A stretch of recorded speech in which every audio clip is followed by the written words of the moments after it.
Well, ladies and gentlemen, we have some interesting rumors and discussions happening over the whole thing going on with Stellar Blade. Now, we knew that when Stellar Blade came out, the mainstream gaming industry was going to do everything they possibly could to disparage the game, to make it look like it's either boring, bland, whatever, in the public eye, because they need this game to fail, and they need whatever games they advocate for to succeed. That's just the truth of it, okay? Now you have Fandom Pulse with an article and a headline that reads, "Is Sony colluding with IGN and Kotaku over Stellar Blade's hard R to manufacture controversy?" Now, I saw this posted by Grums and a bunch of other people over on Twitter, and it's a very interesting story, and it very much shows that this definitely could be possible. And I got a paper trail to prove it. Check this out. Take a look at this.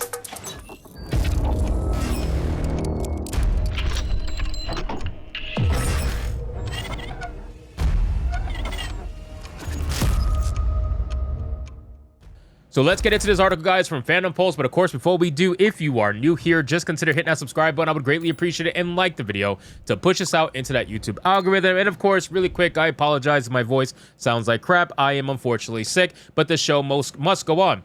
The perpetually triggered woke IGN and Kotaku game urinalists were desperately scouring for their fainting couches as they allegedly stumbled upon a large graffiti piece in Stellar Blade reading hard besides a glowing neon R sign. This signpost guiding players to an NPC meetup with Roxanne left them in a tizzy, claiming that it is a nod to the hard R version of the N-word, but Sony has already made a statement and said that it will be removed with a day one patch, which overrides the developer's shipped up who initial statement that Stellar Blade will be released uncensored in all countries. The timing of events following upon the first public discourse of the hard R raises the question whether there was a collusion between IGN, Kotaku, Sony, and possibly a Twitch streamer to create controversy and manufacture outrage over Stellar Blade. Now, I want to be very clear. We don't know any of this to be fact, okay? So take this with a grain of salt. But what you're about to hear and information you're about to see in this article is very telling. Ultimately, whether or not we know for a fact they did or didn't, what we do know is that these gaming urinalists all are on the same Discord page. All these gaming community managers that are woke as hell and psychopaths, they're all on the same Discord pages. Literally all of them have conversations amongst each other, and they do sometimes coordinate things. I'll give you an example. It is very interesting how the moment Kotaku dropped their article, their hit piece, right, with Sweet Baby Inc., and try to make them seem like the most innocent company in the world, all of a sudden every other mainstream gaming news outlet had the exact same similar article released within a day or so. Not even, probably even less than that. Supposedly doing their all research, mind you, but obviously they didn't. They just probably copy and pasted what Kotaku said. They like to do coordinated attacks. They literally get on Discord to do that stuff. That's what they do, you know? So whether it's something that's a coordinated thing to bolster a video game like Zao, for example, what's happening right now, or it could be a coordinated attack against a game like Stellar Blade, they're going to get together and they're going to speak on it, and they're going to figure out ways to try to get their narrative out there. It says game developer Mark Kern Grums also raised the question and posted on X, Stellar Blade hard R controversy was manufactured as a coordinated attack with a question mark. IGN and Kotaku respond ready with articles, including Sony official responses, exactly the moment the screenshot was posted by YouTuber Manfight Dragon. Impossible for news to get comment and response from Sony in such a short time. This has to have been a collusion designed to be posted instant embargo lifted to create fake news and controversy. Live 15 dives in and discovers timestamps. Now, this information right here is very telling, okay? Very telling. And the reason why it's very telling is mainly because they got an official Sony comment, right? If they would have wrote this article without an official Sony comment and said, hey, we're working on it, we're waiting on a comment, we should know something within a couple of days, it would be fine. Probably not many people would think anything. People will obviously try to think about, manufactured outrage, but the fact that they got a Sony comment in an article that was posted 28 minutes after the screenshot was posted, that is actually 25 minutes after the original screenshot was posted. In 25 minutes, they wrote an article, got a comment from Sony, reached out to them, got a comment, put everything together, got it seen through Kotaku, got it seen through all the checks and balances. You got to remember, when this stuff gets written, it has to go through checks and balances. So all of this stuff was done in 25 minutes. Yeah, bro. Come on.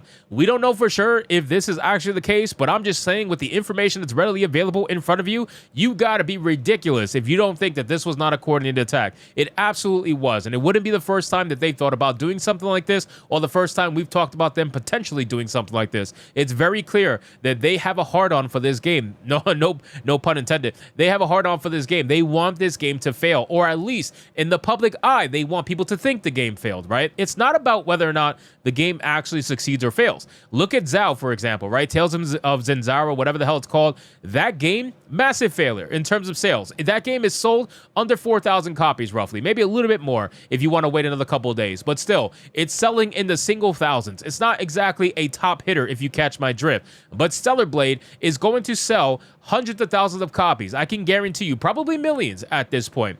This game is going to be a massive success for the PS5, and yet if you were to watch and read all the mainstream articles, you would think that Zao is the mainstream success and Stellar Blade is the mainstream failure. That's how they would want you to believe to be true, but it's not. We already know it's not. They're desperately trying to spin the narrative around this game because they need this game to fail.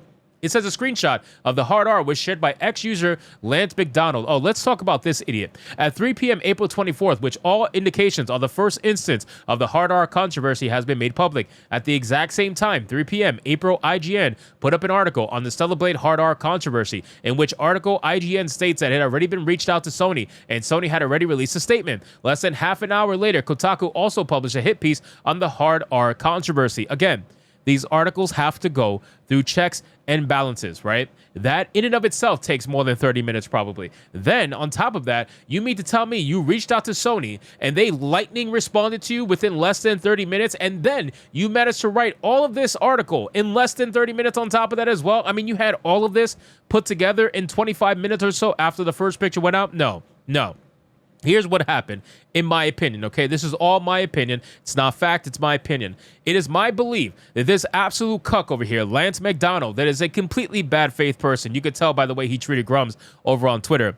This cuck over here is probably in bed with a lot of the gaming journalists. It is on their Discord and is on their Twitters, and he probably messaged this picture to these journalists a couple of days ago, because remember, the review copies have been out for a little while now, so they've had their hands on it. They just couldn't do anything until the embargo lifted. So they probably caught this. He probably caught this. Lance McDonald caught this picture, sent it to the journalists and said, hey, you can make something out of this. You should probably take a look at this in your own reviews. Then the gaming journalists decided to go to this spot in the game, take their own screenshots, and then they ran with it and had a hit piece ready the moment the embargo lifted. They already reached out to Sony a couple of days ago. They already had all the information ready, and the moment Lance posted this picture, because they wanted him to post it, they didn't want them to post it. They wanted him to post it so that it didn't look like the journalists were the ones who were looking for this stuff. That way, it made it look like they just happened to find it, right? They just happened to come across it, and they're just doing their due diligence. You know what I mean? Like, that's what it's about.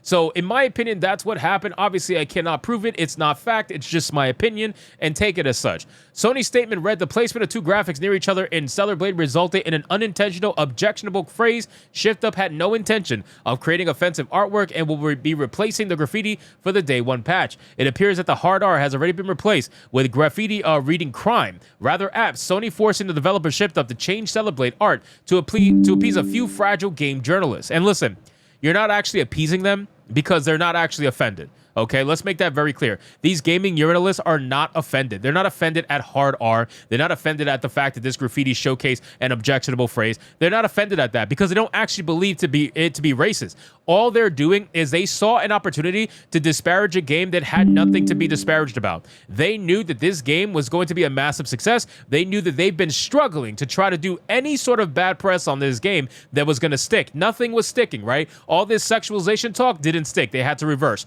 All this talk about her outfits didn't stick. It had to reverse. Everything that they've been talking about has not been sticking. So they finally found something, and it's good old racism, what these white leftists love to use at the last moment. They finally found something that stuck and got the game censored, and now they're happy as a pig in shit for it. So ultimately, ladies and gentlemen, this is the most stupid nothing burger I have ever seen in my life. And these gaming journalists, now that they got their win, their small little win, they're going to keep going and going until eventually the game has been censored beyond belief. So anyway, guys, thank you so much for watching this video. I hope you did enjoy it. If you did, consider leaving me a subscribe. I would greatly appreciate it. Don't forget to like the video, comment, let me know your thought, and I'll see you guys on the next one.